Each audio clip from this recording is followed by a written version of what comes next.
అత్తంటి వేధింపుల నుంచి కోడళ్లను రక్షించే గృహహింస చట్టం, వరకట్న వేధింపుల చట్టం దుర్వినియోగం అవుతున్నాయా? ఈ చట్టాలకు అమాయకులు బలైపోతున్నారా? తప్పుడు కేసులతో అత్తింటి వారిని కోడళ్లు వేధిస్తున్నారనే ఆరోపణలు వస్తున్నాయి. ఈ చట్టాన్ని మార్చి మగాళ్లను అత్తింటి వారిని కాపాడాలనే డిమాండ్లు పెరుగుతున్నాయి.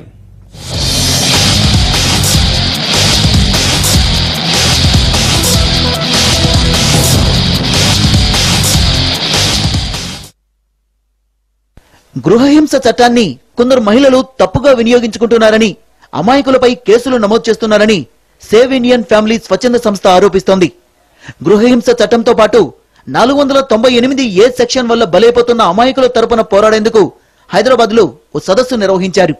ప్రతి ఏటా 1,00,000కు పైగా అమాయకులు గృహహింస 498A చట్టాల వల్ల జైలు పాలవుతున్నారని సేవ్ ఇండియన్ ఫ్యామిలీ సంస్థ ఆరోపిస్తోంది.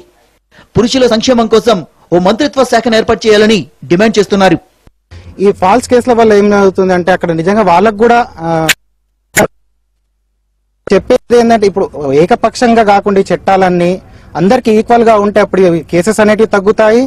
ప్లస్ ఏంటంటే గృహహింస కూడా ఇప్పుడు పురుషుడు కూడా అనుభవిస్తున్నాడు, అత్తమామలు అనుభవిస్తున్నారు, ప్లస్ పిల్లలు అనుభవిస్తున్నారు. వాళ్ళకు కూడా సేమ్ వెసులుబాటు కల్పిస్తే చట్టంలో సో ఈ కేసెస్ అనేవి తగ్గుతాయి, వాళ్ళకు కూడా న్యాయం జరుగుతుందని మేము కోరుకుంటున్నాము.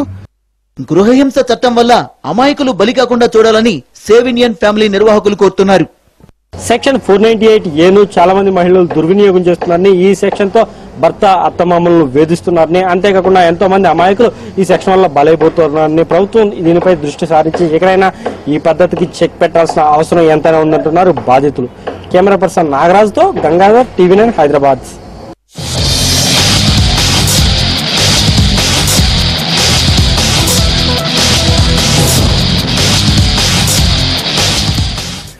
.498A మిస్యూజ్ అవుతోందని చాలా మంది భర్తలు వాపోతున్నారు. చట్టాన్ని మార్చాలి, మార్పులు చేకూర్చాలనేసి వాళ్ళు వాపోతున్నారు. ఈ నేపథ్యంలో TV9 ఈ విషయంపై ఒక చర్చ కార్యక్రమం చేపట్టింది. చర్చలో పాల్గొనడానికి దేవి సామాజిక కార్యకర్త, అలాగే అడ్వకేట్ శ్రీరంగారావు గారు ప్రస్తుతం స్టూడియోలో ఉన్నారు. అలాగే Srinivas save India family member కూడా ప్రస్తుతం మన TV9 స్టూడియోలో ఉన్నారు. వాళ్ళతో మాట్లాడదాం. ఫస్ట్ దేవి గారు, భార్యలను ముఖ్యంగా స్త్రీలను భర్త ఫ్యామిలీ నుంచి రక్షించడానికి 498A చట్టం బాగా ఉపయోగపడుతుంది. కానీ ప్రస్తుతం ఒక రక్షణ కవచంలా కాకుండా ఒక ఆయుధంలా తయారైంది. చాలా మంది అమాయకులు బలైపోతున్నారు, మిస్యూజ్ అవుతుందన్న ఆరోపణలు కూడా వస్తున్నాయి. ఏమంటారు మీరు? ముందు యూజ్ అయితే తర్వాత మిస్యూజ్ గురించి ఆలోచించవచ్చు. మొదటి పాయింట్, ఇప్పుడు మనకి ఇవాళకి మనం కూర్చున్న ఈ కాలంలో ప్రతి 4 గంటలకి భారతదేశంలో ఏదో ఒక చోట ఒక మహిళ తగలబెట్టడం వల్ల, కొట్టి చంపటం వల్ల, లేదు ఆత్మహత్యకి నెట్టడం వలన, కుటుంబ హింస ద్వారా నెట్టడం వలన, ప్రత్యేకించి వరకట్నం వలన చనిపోతూ ఉంది. ఇది నేను చెప్పిన లెక్క, ఇంకొకరు చెప్పిన లెక్క కాదు, మన క్రైమ్ బ్యూరో లెక్క ఇది. ఈ నేపథ్యంలో ఇది యూజ్ అవుతుందా, మిస్యూజ్ అవుతుందా? 498A గాని 304B గాని ఏ నేపథ్యంలో వచ్చిందనేది ముందు మనం అర్థం చేసుకోవాలి. ఒక 2 దశాబ్దాల పాటు విపరీతంగా వరకట్న మరణాలు, అనుమానాస్పద మృతులు ఆడవాళ్లవే జరిగిన నేపథ్యంలో 1961లో వచ్చిన మన వరకట్న నిషేధ చట్టం సక్రమంగా పనిచేయట్లేదని లా కమిషన్తో సహా అందరూ రికమెండేషన్ చేసిన తర్వాత వచ్చిన చట్టాలు ఈ 2.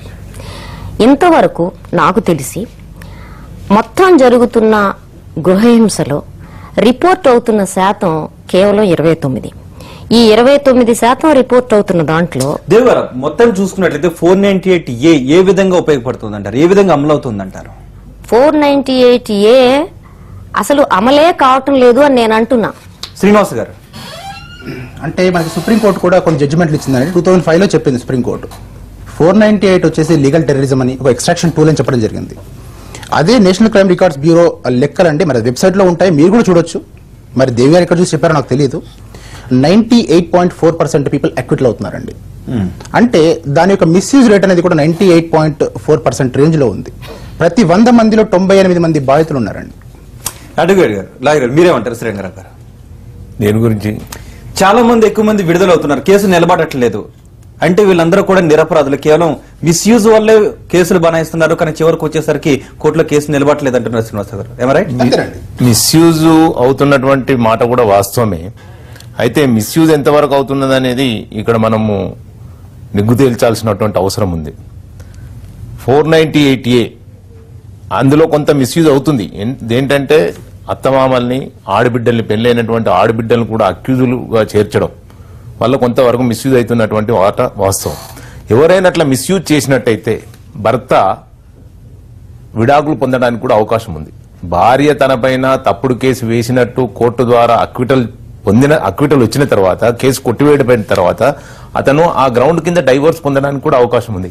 ఒకవేళ తప్పుడు కేసు వేసినట్టయితే మలీషియస్ ప్రాసిక్యూషన్ కింద ఐపీసీ భారత శిక్షా స్మృతిలో సెక్షన్ ప్రకారము మళ్ళీ భార్యను ప్రాసిక్యూట్ చేయడానికి కూడా acquittal అయిన ప్రతి భర్త కూడా మళ్ళీ తిరిగి ఆ విధంగా కేసేసే అవకాశం ఉంటుందంట. అంటే కేసులు వీగిపోయినంత మాత్రాన భర్త నేరం చేయలేదని కాదు. అయితే ఇక్కడ జరుగుతుంది ఏంటంటే ఈ కేసులకు సంబంధించి ఇప్పుడు హైదరాబాద్ నగరానికి తీసుకున్నట్టయితే దాదాపు 65 పోలీస్ స్టేషన్లకు సంబంధించి ఒకే ఒక కోర్టు 498A కేసు విచారణ చేపట్టడానికి ఒక కోర్టు ఉందండి హైదరాబాద్ లో.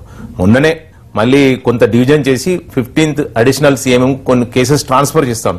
విపరీతమైనటువంటి పని ఒత్తిడి వల్ల అక్కడ కేసెస్ అసలు ట్రయల్ కు రావడం లేదు. కేసెస్ కొన్ని సంవత్సరాల నుంచి కూడా పెండింగ్ ఉండిపోతా ఉన్నాయి.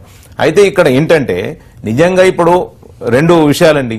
498 తో పాటు డౌరీ ప్రొహిబిషన్ యాక్ట్ కింద కూడా పెడతారు 3 and 4.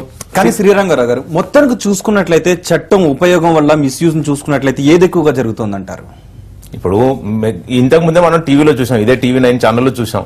ఒక తల్లి తన బిడ్డను ఎత్తుకుని ఆడపాప పుట్టిందని చెప్పి భర్త ఇంట్లోకి రానివ్వడం లేదు, 10 లక్షలు తీసుకుని వస్తానే ఇంట్లోకి రానిస్తాననేటువంటి సంఘటన మనం ఇప్పుడే చూసాం. ఇంటి ముందు ధర్నా చేస్తా ఉన్నారు. అట్లాంటి సంఘటనలు కూడా కొన్ని కేసులు చూస్తున్నాం. అట్లాంటి భర్త మిట్టెలు పెట్టుకోవద్దు అన్నాడని భార్య 498A కేసు పెట్టిన సందర్భం మిస్యూజ్ అవుతున్నాయి. అయితే మిస్యూజ్ కావడానికి ఏంటంటే ఇప్పుడు తల్లిదండ్రులు కూడా ఆలోచించాల్సినటువంటి విషయం ఏంటంటే ఇక్కడ చిన్న న్యూక్లియస్ ఫ్యామిలీస్ అయిపోయాయండి. ఒకరిద్దరు పిల్లలే ఉంటున్నారు.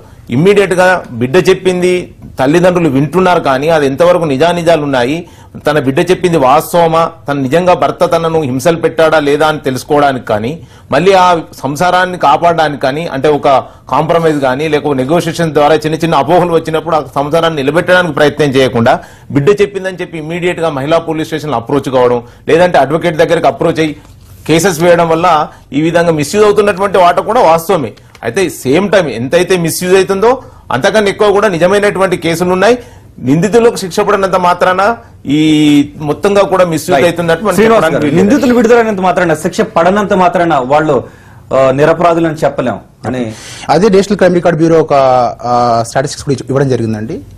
పెళ్లైన పురుషులు సంవత్సరానికి 57,593 మంది ఆత్మహత్యలు చేసుకుంటున్నారు. అదే స్త్రీలకు వచ్చేసి 30,064 మంది స్త్రీలు ఆత్మహత్య చేసుకుంటున్నారు.